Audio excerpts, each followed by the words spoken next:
भारत माता की। उत्तर प्रदेश की गवर्नर श्रीमती आनंदीबेन पटेल जी, उत्तर प्रदेश के यशस्वी, तेजस्वी और कर्मठ मुख्यमंत्री श्रीमान योगी आदित्यनाथ जी, उप मुख्यमंत्री श्री दिनेश शर्मा जी, यूपी सरकार के मंत्रीगण, अन्य सांसदगण, विधायकगण और अलीगढ़ के मेरे प्यारे भाई और बहनों,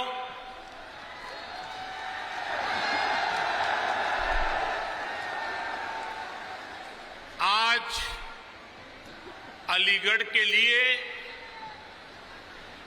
पश्चिमी उत्तर प्रदेश के लिए बहुत बड़ा दिन है। आज राधा अष्टमी भी है। ये अवसर आज के इस दिन को और भी पुनीत बनाता है। ब्रज भूमि के तो कण कण में, रज रज में राधा ही राधा है।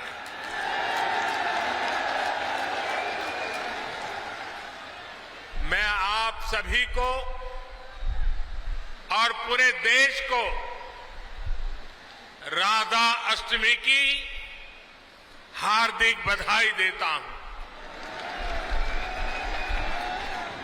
हमारा सौभाग्य है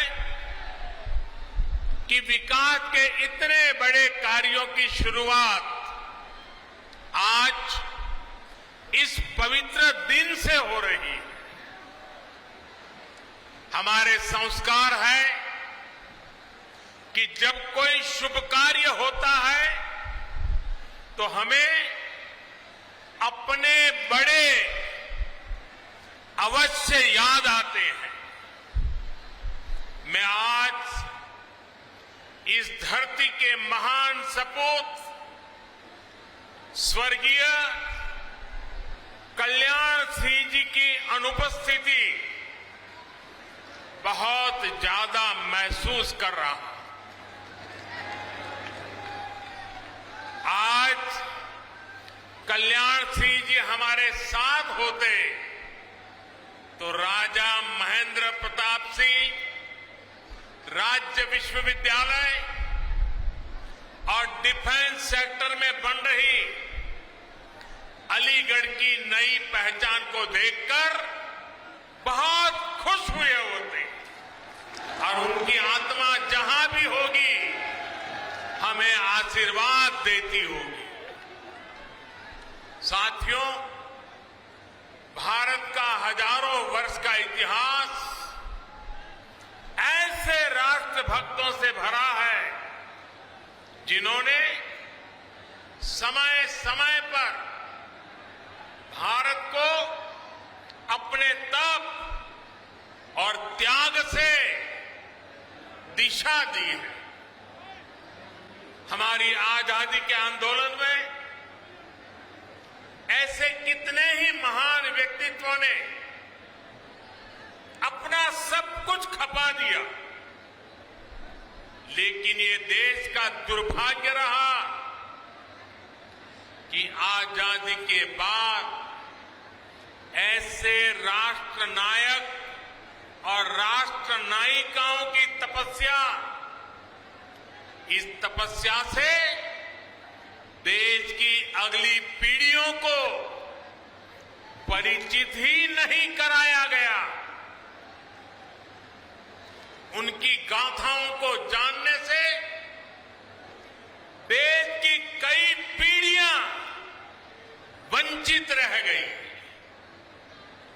20वीं सदी की उन गलतियों को आज 21वीं सदी का भारत उन गलतियों को सुधार रहा है। महाराजा सुहेलदेव जी हो, दीनबंधु चौधरी छोटूराम जी हो, या फिर अब राजा महेंद्र प्रताप सिंह जी, राष्ट्र निर्माण में इनके योगदान से नई पीढ़ी को परिचित कराने का ईमानदार प्रयास आज देश में हो रहा है। आज जब देश अपनी आजादी के 75 वर्ष का पर्व मना रहा है, आजादी का अमृत महोत्सव मना रहा है, तो इन कोशिशों को और गति दी गई है। भारत की आजादी में राजा महेंद्र प्रताप सिंह ने उनके योगदान को नमन करने का ये प्रयास ऐसा ही एक पावन अवसर है। साथियों, आज देश के हर उस युवा को जो बड़े सपने देख रहा है, जो बड़े लक्ष्य पाना चाहता है, उसे राजा महेंद्र प्रताप सिंह जी के बारे में अवश्य जानना चाहिए, अवश्य पढ़ना चाहिए। राजा महेंद्र प्रताप सिंह जी के जीवन से हमें अदम्य इच्छा शक्ति, अपने सपनों को पूरा करने के लिए कुछ भी कर गुजरने वाली जीवटता आज भी हमें सीखने को मिलती है। वो भारत की आजादी चाहते थे और अपने जीवन का एक एक पल उन्होंने इसी के लिए समर्पित कर दिया था। उन्होंने सिर्फ भारत में ही रहकर और भारत में ही लोगों को प्रेरित नहीं किया, बल्कि वो भारत की आजादी के लिए दुनिया के कोने कोने में गए। अफगानिस्तान हो, पोलैंड हो, जापान हो, दक्षिण अफ्रीका हो, अपने जीवन पर हर खतरा उठाते हुए वो भारत माता को बेड़ियों से आजाद करने के लिए जुटे रहे, जी जान से जुटे रहे, जीवन भर काम करते रहे। मैं आज के युवाओं से कहूंगा कि जब भी मेरे देश के युवाएं, मेरी इस बात को गौर से सुनिए, मैं देश के युवाओं को कहूंगा कि जब भी उन्हें कोई लक्ष्य कठिन लगे, कुछ मुश्किलें नजर आए, तो मेरा आपसे अनुरोध है वो आप राजा महेंद्र प्रताप सिंह जी को जरूर याद करना, आपका हौसला बुलंद हो जाए। राजा महेंद्र प्रताप सिंह जी जिस तरह एक लक्ष्य, एक निष्ठ होकर भारत की आजादी के लिए जुटे रहे, वो आज भी हम सबको प्रेरणा देता है। और साथियों, आज जब मैं आपसे बात कर रहा हूं, तो मुझे देश के एक और महान स्वातंत्र सेनानी, गुजरात के सपूत श्यामजी कृष्ण वर्मा जी का भी स्मरण हो रहा है। प्रथम विश्व युद्ध के समय राजा महेंद्र प्रताप जी विशेष तौर पर श्यामजी कृष्ण वर्मा जी और लाला हरदयाल जी से मिलने के लिए यूरोप गए थे। उसी बैठक में जो दिशा तय हुई, उसका परिणाम हमें अफगानिस्तान में भारत की पहली निर्वासित सरकार के तौर पर देखने को मिला। इस सरकार का नेतृत्व राजा महेंद्र प्रताप सिंह जी ने ही किया था। ये मेरा सौभाग्य था कि जब मैं गुजरात का मुख्यमंत्री था तो मुझे श्यामजी कृष्ण वर्मा जी की अस्थियों को 73 साल के बाद श्यामजी कृष्ण वर्मा जी की अस्थियों को भारत लाने में सफलता मिली थी। और अगर आप कभी कच्छ जाने का मौका मिले तो कच्छ के मांडवी में श्यामजी कृष्ण वर्मा जी का एक बहुत ही प्रेरक स्मारक है, जहां उनके अस्थि कलश रखे गए हैं। वो हमें मां भारती के लिए जीने की प्रेरणा देते हैं। आज देश के प्रधानमंत्री के नाते मुझे फिर से एक बार ये सौभाग्य मिला है कि मैं राजा महेंद्र प्रताप जी जैसे विजनरी और महान स्वातंत्र सेनानी के नाम पर बन रही यूनिवर्सिटी का शिलान्यास कर रहा हूं। मेरे जीवन का एक बड़ा सौभाग्य है। और ऐसे पवित्र अवसर पर आप इतनी बड़ी संख्या में आशीर्वाद देने आए। जनता जनार्दन के दर्शन करना ये भी शक्तिदायक होता है। साथियों, राजा महेंद्र प्रताप सिंह जी सिर्फ भारत की आजादी के लिए ही नहीं लड़े, उन्होंने भारत के भविष्य के निर्माण की नींव में भी सक्रिय योगदान दिया था। उन्होंने अपनी देश विदेश की यात्राओं से मिले अनुभवों का उपयोग भारत की शिक्षा व्यवस्था को आधुनिक बनाने के लिए किया। वृंदावन में आधुनिक टेक्निकल कॉलेज उन्होंने अपने संसाधनों से अपनी पैतृक संपत्ति को दान करके बनवाया। अलीगढ़ मुस्लिम यूनिवर्सिटी के लिए भी बड़ी जमीन राजा महेंद्र प्रताप सिंह जी ने ही दी थी। आज आजादी के इस अमृत काल में जब 21वीं सदी का भारत शिक्षा और कौशल के नए दौर की तरफ बढ़ चला है, तब मां भारती के ऐसे अमर सपूत के नाम पर विश्वविद्यालय का निर्माण उन्हें सच्ची कार्यांजलि है।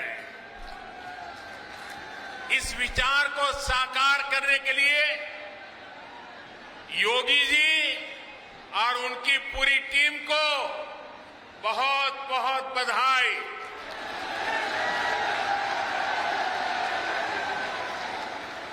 साथियों, ये विश्वविद्यालय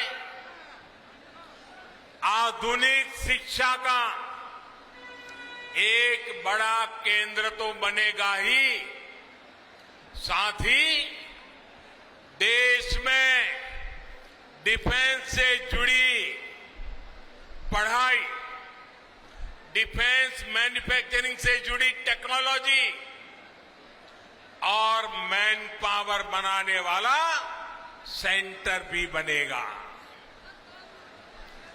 नई राष्ट्रीय शिक्षा नीति में जिस तरह शिक्षा, कौशल और स्थानीय भाषा में पढ़ाई, इस पर बल दिया गया है, उससे इस विश्वविद्यालय में पढ़ने वाले छात्र छात्राओं को बहुत लाभ होगा। अपनी सैन्य ताकत को मजबूत करने के लिए आत्मनिर्भरता की तरफ बढ़ने भारत के प्रयासों को इस विश्वविद्यालय में होने वाली पढ़ाई नई गति देगी।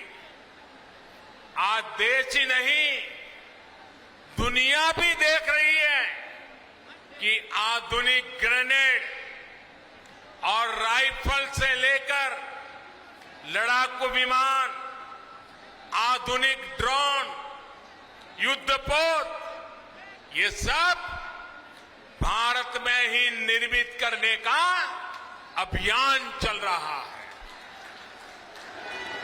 भारत दुनिया के एक बड़े डिफेंस इंपोर्टर की छवि से बाहर निकलकर, वरना हमारी छवि यही है, हम डिफेंस के लिए जो भी चाहिए इंपोर्ट करते, बाहर से मंगवाते रहते। आजादी के 75 साल हो गए, हम मंगवाते रहते हैं। इस छवि से बाहर निकलकर दुनिया के एक अहम डिफेंस एक्सपोर्टर की नई पहचान बनाने के संकल्प के साथ आगे बढ़ रहे हैं।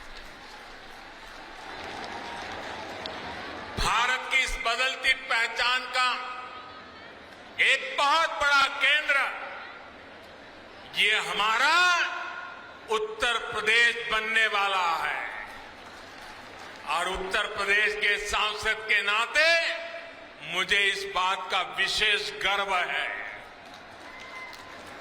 साथियों, थोड़ी देर पहले डिफेंस कॉरिडोर के अलीगढ़ नोड की प्रगति का मैंने अवलोकन किया।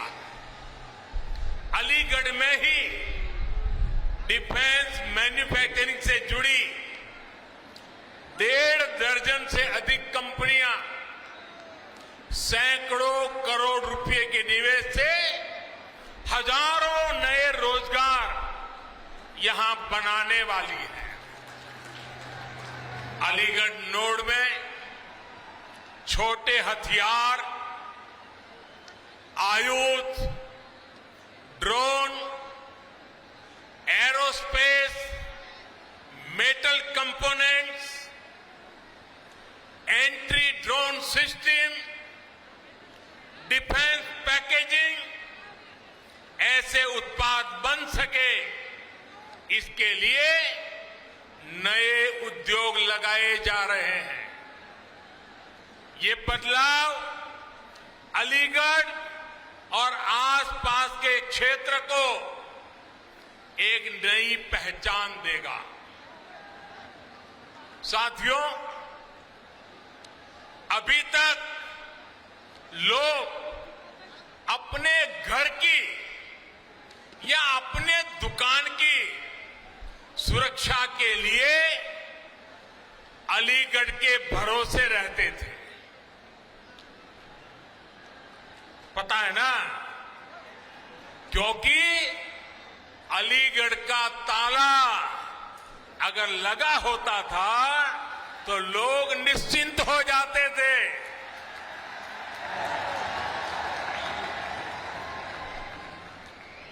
और मुझे आज बचपन की एक बात करने का मन कर रहा है। करीब 55-60 साल पुरानी बात है। हम बच्चे थे तो अलीगढ़ से ये ताले के जो सेल्समैन होते थे, एक मुस्लिम मेहरबान थे, वो हर 3 महीने हमारे गांव आते थे। अभी भी मुझे याद है, वो काली जैकेट पहनते थे और सेल्समैन के नाते दुकानों में अपना ताला रख के जाते थे और 3 महीने के बाद आकर के पैसे ले जाते थे। गांव के अगल बगल के गांवों में भी व्यापारियों के पास जाते थे, उनको भी ताले देते थे।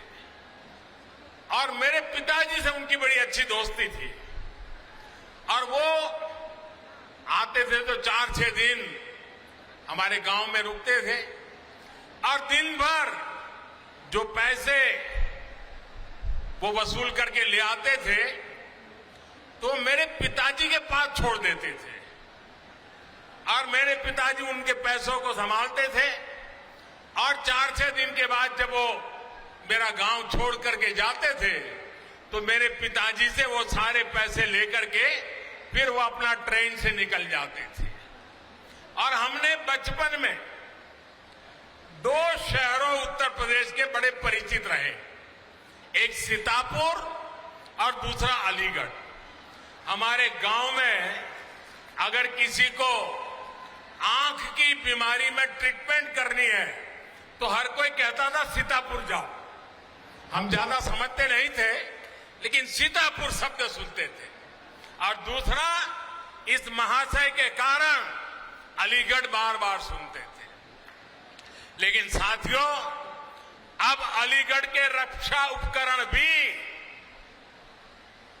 कल तक जो अलीगढ़ ताले के जरिए घरों की दुकानों की रक्षा करता था, वो 21वीं सदी में ये मेरा अलीगढ़ हिंदुस्तान की सीमाओं की रक्षा करने का काम करेगा।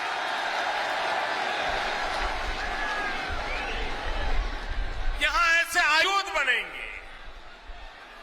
1 डिस्ट्रिक्ट 1 प्रोडक्ट योजना के तहत यूपी सरकार ने अलीगढ़ के तालों और हार्डवेयर को एक नई पहचान दिलाने का काम किया है। इससे युवाओं के लिए, एमएसएमईज के लिए नए अवसर तैयार हो रहे हैं। अब डिफेंस इंडस्ट्री के जरिए भी यहां के मौजूदा उद्यमियों को, एमएसएमईज को विशेष लाभ होगा और नए एमएसएमईज के लिए प्रोत्साहन भी प्राप्त होगा। जो छोटे उद्यमी हैं उनके लिए भी डिफेंस कॉरिडोर का अलीगढ़ नोड नए मौके बनाएगा। भाई और बहनों, डिफेंस कॉरिडोर के लखनऊ नोड में दुनिया की सबसे बेहतरीन मिसाइल में से एक ब्रह्मोस का निर्माण भी प्रस्तावित है।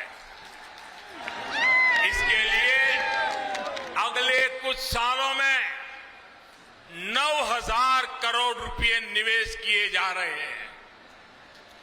झांसी नोड में एक और मिसाइल मैन्युफैक्चरिंग से जुड़ी बहुत बड़ी महत्वपूर्ण यूनिट लगने का प्रस्ताव है।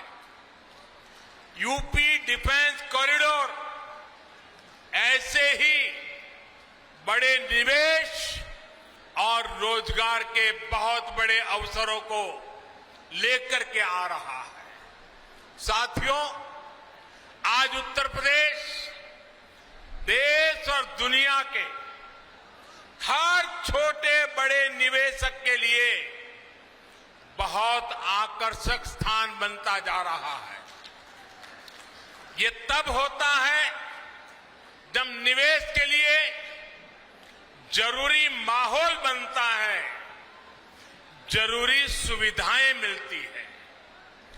आज उत्तर प्रदेश डबल इंजन सरकार के डबल लाभ का बहुत बड़ा उदाहरण है।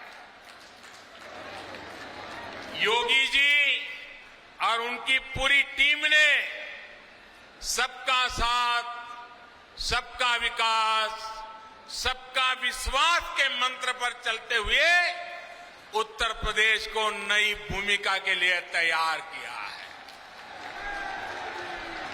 अब सबके प्रयास से इसे और आगे भी बढ़ाना है। समाज में विकास के अवसरों से जिनको दूर रखा गया, ऐसे हर समाज को शिक्षा और सरकारी नौकरियों में अवसर दिए जा रहे हैं। आज उत्तर प्रदेश की चर्चा बड़े इंफ्रास्ट्रक्चर प्रोजेक्ट और बड़े फैसलों के लिए होती है। पश्चिमी उत्तर प्रदेश तो इसका एक बहुत बड़ा लाभार्थी है। ग्रेटर नोएडा में इंटीग्रेटेड इंडस्ट्रियल टाउनशिप का निर्माण, मल्टी मॉडल लॉजिस्टिक्स हब, जेवर international airport, Delhi Meerut regional rapid transit system, metro connectivity, आधुनिक हाईवे और एक्सप्रेसवे, ऐसे अनेक काम आज पश्चिमी उत्तर प्रदेश में हो रहे हैं। यूपी में चल रहे ये हजारों करोड़ रुपए के प्रोजेक्ट आने वाले वर्षों में भारत की प्रगति का बड़ा आधार बनेंगे। भाई और बहनों, मुझे आज ये देखकर बहुत खुशी होती है कि जिस यूपी को देश के विकास में एक रुकावट के रूप में देखा जाता था, वही यूपी आज देश के बड़े अभियानों का नेतृत्व कर रहा है। शौचालय बनाने का अभियान हो, गरीबों को अपना पक्का घर देना हो, उज्ज्वला के तहत गैस कनेक्शन हो, बिजली कनेक्शन हो, पीएम किसान सम्मान निधि हो, हर योजना, हर मिशन में योगी जी के यूपी ने देश के लक्ष्यों को हासिल करने में अग्रणी भूमिका निभाई है। वरना मुझे तो याद है, वो दिन मैं भूल नहीं सकता हूं, जब 2017 से पहले गरीबों की हर योजना में यहां रोड़े अटकाए जाते थे। एक एक योजना लागू करने के लिए दर्जनों बार केंद्र की तरफ से चिट्ठी लिखी जाती थी, लेकिन यहां उस गति से काम नहीं होता था। ये मैं 2017 के पहले की बात कर रहा हूं। जैसे होना चाहिए था वैसा नहीं होता था।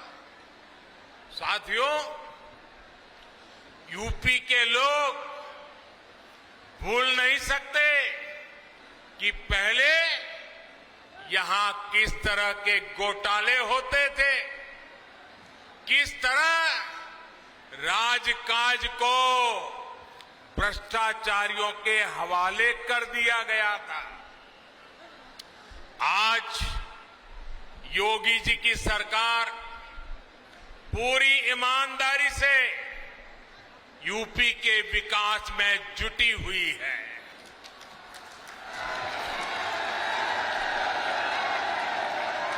एक दौर था जब यहां शासन प्रशासन गुंडों और माफियाओं की मनमानी से चलता था, लेकिन अब वसूली करने वाले,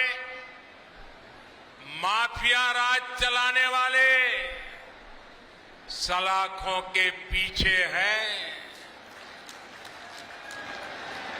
मैं पश्चिम उत्तर प्रदेश के लोगों को विशेष तौर पर याद दिलाना चाहता हूं, इसी क्षेत्र में 4-5 साल पहले परिवार अपने ही घरों में डर करके जीते थे। बहन बेटियों को घर से निकलने में, स्कूल कॉलेज जाने में डर लगता था। जब तक बेटियां घर वापस न आए, माता पिता की सांसें अटकी रहती थी। जो माहौल था उसमें कितने ही लोगों को अपना पुश्तैनी घर छोड़ना पड़ा, पलायन करना पड़ा। आज यूपी में कोई अपराधी ऐसा करने से पहले 100 बार सोचता है।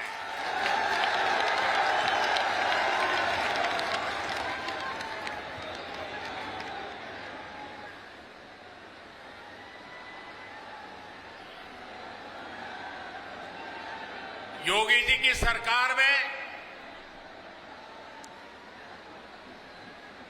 गरीब की सुनवाई भी है, गरीब का सम्मान भी है।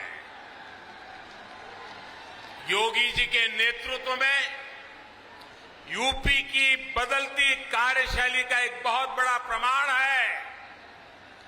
सबको वैक्सीन, मुफ्त वैक्सीन अभियान। उत्तर प्रदेश अभी तक 8 करोड़ से अधिक टीके लगा चुका है। देश में एक दिन में सबसे ज्यादा टीकाकरण का रिकॉर्ड भी यूपी के ही नाम है। कोरोना के इस संकट काल में गरीब की चिंता सरकार की सर्वोच्च प्राथमिकता है। कोई गरीब भूखा ना रहे, इसके लिए महीनों से मुफ्त अनाज दिया जा रहा है। गरीबों को भूखमरी से बचाने के लिए जो काम दुनिया के बड़े बड़े देश नहीं कर पाए, वो आज भारत कर रहा है। ये हमारा उत्तर प्रदेश कर रहा है। साथियों, आजादी के इस अमृत काल में ग्रामीण अर्थव्यवस्था में भी तेजी से बदलाव हो रहे हैं। बदलाव के साथ कैसे तालमेल बिठाना पड़ता है, इसका रास्ता स्वयं चौधरी चरण सिंह जी ने दशकों पहले देश को दिखाया है। जो रास्ता चौधरी साहब ने दिखाया, उनसे देश के खेती मजदूरों और छोटे किसानों को कितना लाभ हुआ, ये हम सभी जानते हैं। आज की अनेक पीढ़ियां उन सुधारों के कारण एक गरिमामय जीवन जी पा रही है। देश के जिन छोटे किसानों की चिंता चौधरी साहब को थी, उनके साथ सरकार एक साथी की तरह खड़ी रहे, ये बहुत जरूरी है। इन छोटे किसानों के पास 2 हेक्टेयर से भी कम जमीन है और हमारे देश में छोटे किसानों की संख्या 80% से ज्यादा है। यानी देश के 10 किसानों के पास जो जमीन है उसमें 8 किसान ऐसे हैं जिनके पास छोटा सा जमीन का टुकड़ा है। 10 में से 8। इसलिए केंद्र सरकार का निरंतर प्रयास है कि छोटी जोत वालों को ताकत दी जाए। 1.5 गुना एमएसपी हो, किसान क्रेडिट कार्ड का विस्तार हो, बीमा योजना में सुधार हो, 3,000 रुपये की पेंशन की व्यवस्था हो, ऐसे अनेक फैसले छोटे छोटे किसानों को सशक्त कर रहे हैं। कोरोना के इस समय में देश भर के छोटे किसानों के खाते में सरकार ने 1 लाख करोड़ रुपए से अधिक सीधे ट्रांसफर किए हैं। इसमें 25,000 करोड़ रुपए से ज्यादा सिर्फ यूपी के इन किसानों को मिले हैं। मुझे इस बात की खुशी है कि यूपी में बीते 4 सालों में एमएसपी पर खरीद के नए रिकॉर्ड बने हैं। गन्ने के भुगतान को लेकर के भी जो परेशानियां आती थी उन्हें लगातार कम किया जा रहा है। बीते 4 साल में यूपी के गन्ना किसानों को 1,40,000 करोड़ रुपए से अधिक का भुगतान किया गया। आने वाले साल तो यूपी के गन्ना किसानों के लिए नई संभावनाओं के दरवाजे खोलने वाला है। गन्ने से जो इथेनॉल बनता है, बायोफ्यूल बनता है, उसका उपयोग ईंधन में बढ़ाया जा रहा है। इसका बड़ा लाभ पश्चिम यूपी के गन्ना किसानों को भी होने वाला है। साथियों, अलीगढ़ समेत पूरा पश्चिमी उत्तर प्रदेश आगे बढ़े, इसके लिए योगी जी की सरकार और केंद्र सरकार कंधे से कंधा मिलाकर दिन रात मेहनत कर रही है। हमें मिलकर इस क्षेत्र को और समृद्ध करना है। यहां के बेटा बेटियों के सामर्थ्य को और बढ़ाना है और विकास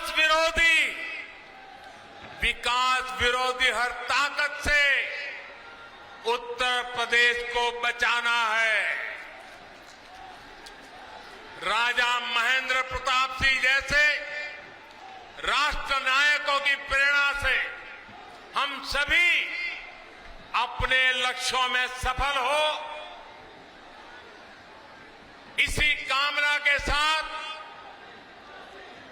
आप इतनी बड़ी तादाद में आशीर्वाद देने आए। मुझे आप सबके दर्शन का सौभाग्य मिला, इसके लिए आपका धन्यवाद भी करता हूं, बहुत बहुत शुभकामनाएं देता हूं। दोनों हाथ ऊपर करके मेरे साथ बोलना है। मैं कहूंगा, राजा महेंद्र प्रताप सिंह, आप दोनों हाथ ऊपर करके बोलेंगे, अमर रहे, अमर रहे। राजा महेंद्र प्रताप सिंह,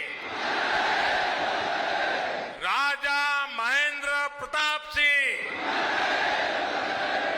राजा महेंद्र प्रताप सिंह, राजा महेंद्र प्रताप सिंह,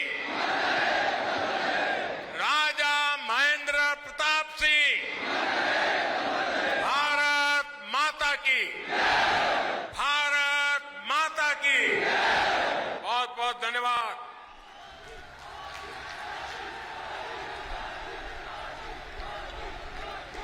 बहुत बहुत धन्यवाद माननीय प्रधानमंत्री जी,